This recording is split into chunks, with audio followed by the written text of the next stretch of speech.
হামজা চৌধুরীর পরামর্শই কি এবার নির্ধারিত হতে যাচ্ছে বাংলাদেশ ফুটবলের নতুন কোচ? ইঙ্গিত কিন্তু তেমন চাই।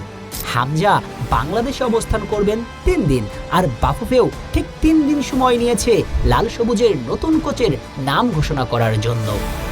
সমীকরণ তো মিলে যায়, তবে কি হামজার পরামর্শে ডাগ আউটে আসতে চলেছে কোনো হাই প্রোফাইল কোচ?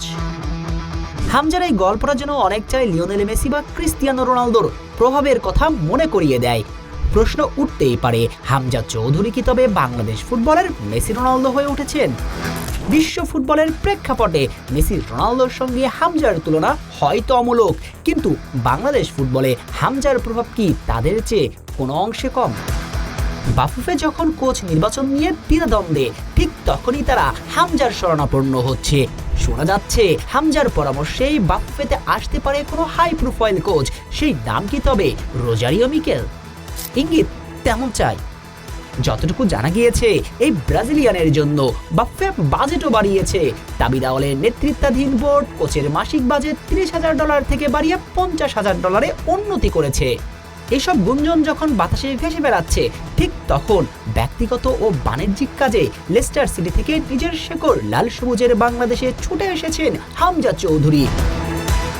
কিন্তু তিনি যখন ঢাকার মাটিতে পা রেখেছেন, তখন চারদিকে জাতীয় দলের কোচ নিয়োগ নিয়ে টানটান উত্তেজনা।